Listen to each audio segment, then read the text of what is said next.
नरवीर जी ने press conference मैं कह दूं पहले जी जी जी हाँ धीरज जी आज बहादुर जी ने 32वें thank you so much sir. अब हमारे बच्चों संपादक दिवस का का जश्न मनाया है। बहुत भव्य कार्यक्रम रहा। 32 लाख के करीब प्राइजेज इन्होंने दिए हैं स्टूडेंट्स को, और जिस तरह से हर साल ये करते आए हैं इस साल भी इन्होंने किया है।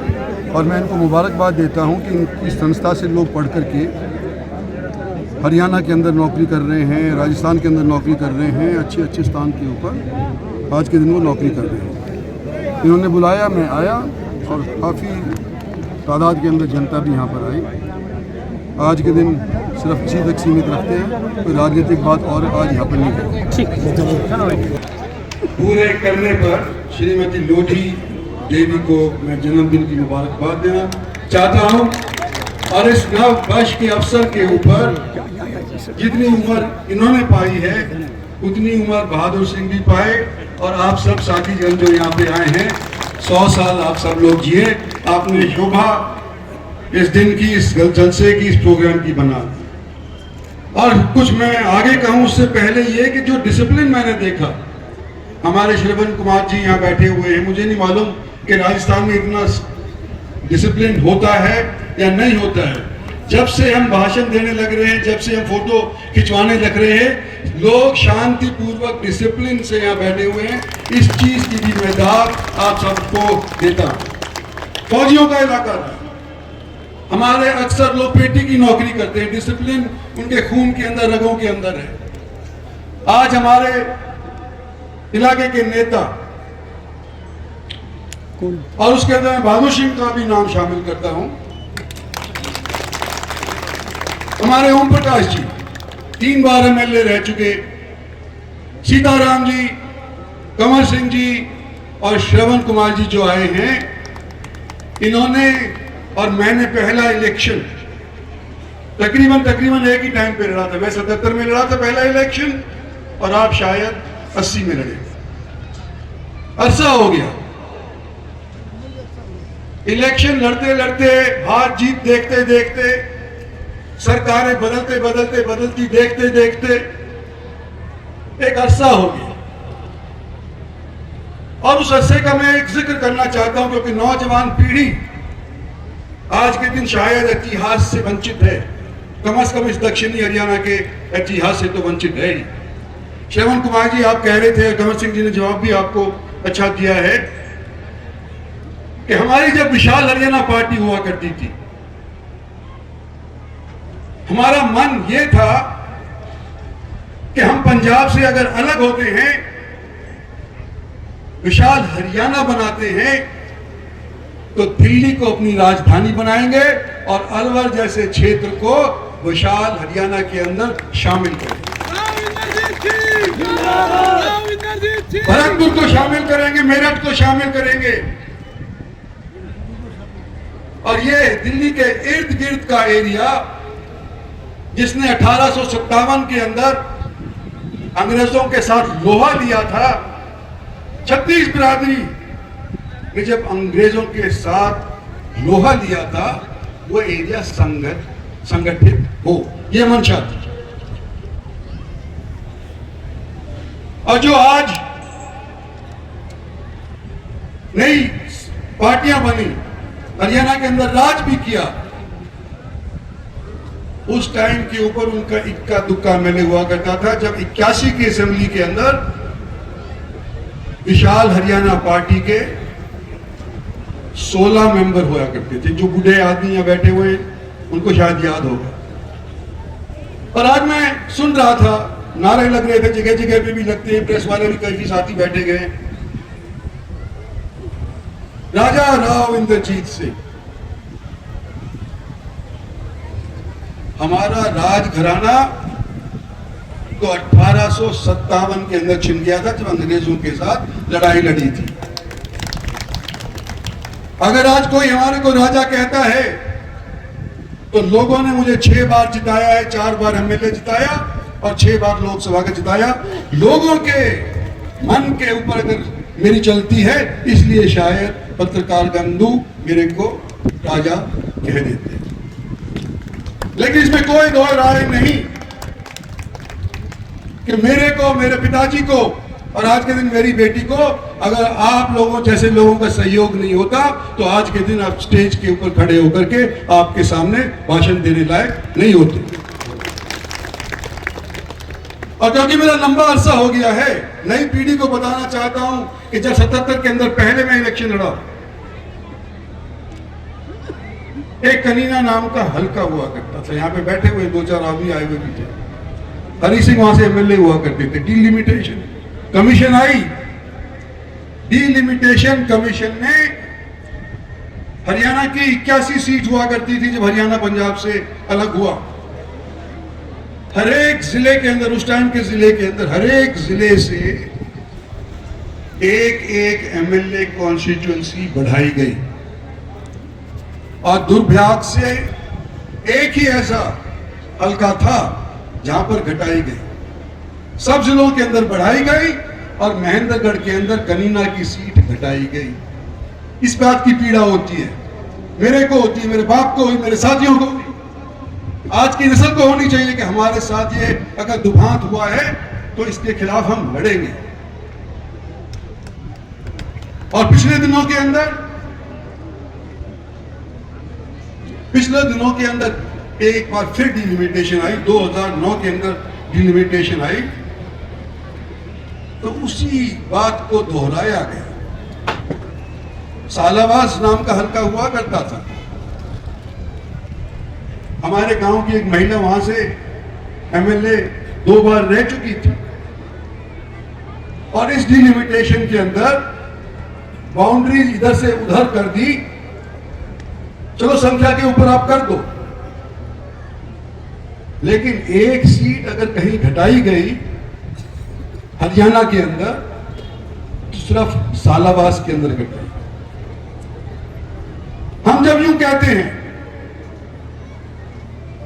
कि हमारे इस क्षेत्र के साथ दुभात होती है, हम सरकारें बनाते हैं लेकिन वाजिब इनाम हमारे को उसके बदले में नहीं मिलता, तो क्या मैं गलत कहता हूं? और लोग यूं कहते हैं कि इंद्रजीत सिंह अगर चीफ मिनिस्टर से नहीं लड़ता तो हमारे फीत लग जाती, हम चेयरमैन बन जाते, हम शायद मिनिस्टर बन जाते। अरे मैं यूं कहता हूं कि अगर हम पार्टी किसी का साथ नहीं देते तो ये पार्टी सत्तासीन नहीं होती। तुम कहां के हो?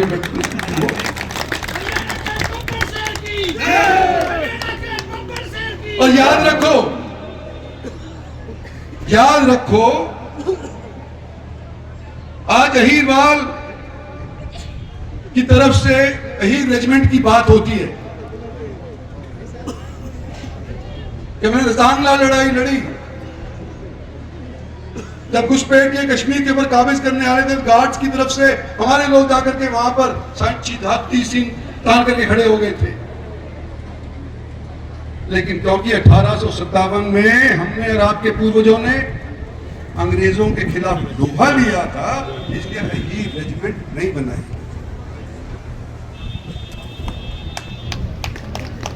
और इसलिए नहीं कि हम हार गए, आगे पीछे फिर बनेगी, फिर प्रयास करेंगे।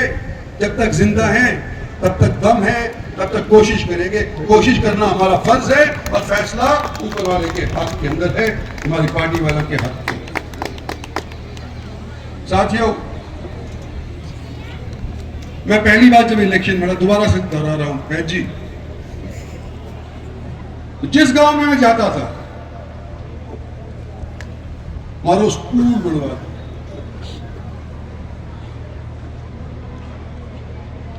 हमने बालका ने पढ़ाना और खूब कोशिश करी।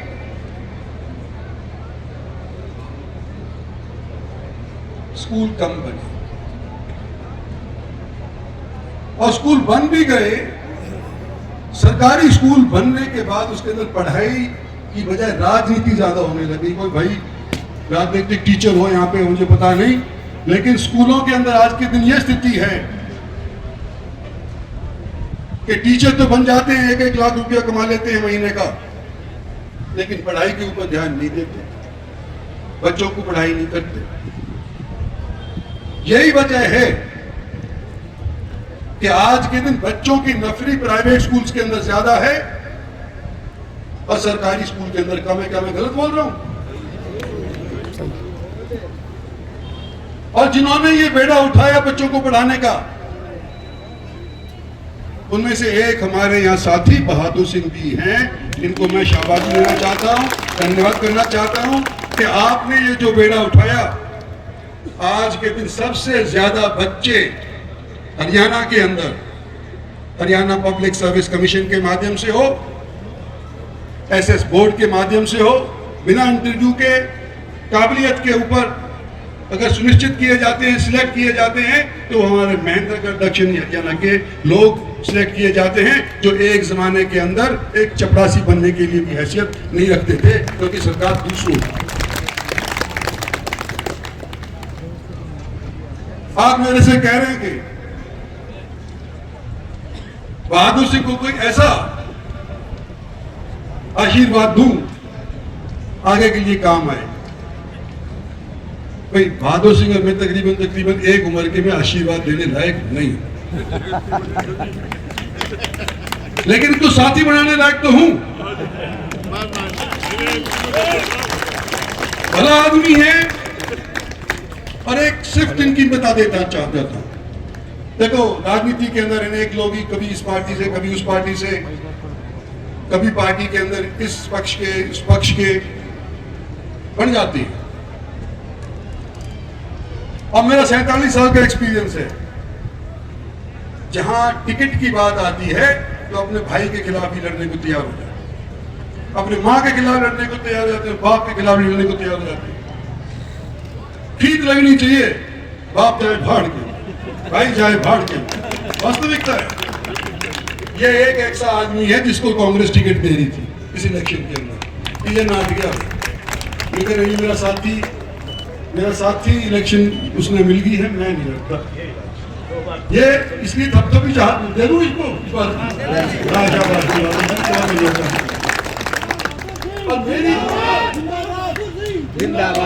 और मेरे देखो, जो ताकत मुझे मिली आप लोगों से मिली है, अपने साथियों से मिली है, और इस ताकत को मैंने अपने निजी स्वार्थ के लिए इस्तेमाल नहीं किया। आज मैं फिर इस स्टेज पे कह रहा हूं, डीलिमिटेशन तीसरी बार मेरी राजनीतिक जिंदगी के अंदर होने जा रही है।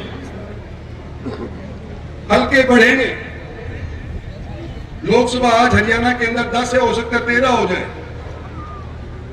विधानसभा हरियाणा के अंदर आज के दिन शायद बढ़ करके 113 या 115 हो जाए, आज 90।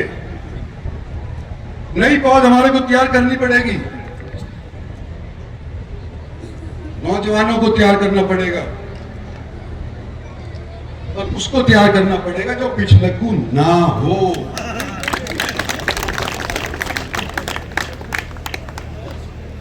अभी लड़ाई जारी है, जारी रहेगी, आपकी जिंदगी में भी जारी रहेगी, मेरी जिंदगी में भी, जब मैं मर भी जाऊंगा तो भी रहेगी, जारी रहेगी। जब तक हम अपनी हक लेने के लिए, लड़ने के लिए तैयार नहीं होंगे, तब तक हमारे को कोई हक आज के दिन नहीं देगा। हमारे को सौभाग्य से कई दशकों के बाद एक मेजॉरिटी की सरकार हासिल हुई है। सन 14 ने कायाकल्प कर दी जनता ने। नरेंद्र भाई मोदी को प्रधानमंत्री बना दिया, उसके नाम पे जीती भारतीय जनता पार्टी, इसमें कोई दो राय नहीं। ये तो भारतीय जनता पार्टी तो कई बार पहले भी लड़ ली थी, लेकिन जीत क्यों नहीं हासिल करी?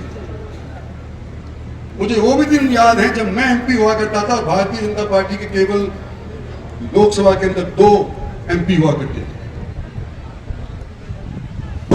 जिस दिन नरेंद्र मोदी को डिक्लेयर किया गया इस संगठन ने, उस दिन ही भारतीय जनता पार्टी की किस्मत बदल गई। तीसरी बार देश के अंदर अगर एक सरकार मेजोरिटी की बन के आई है तो वो बदौलत है नरेंद्र भाई मोदी।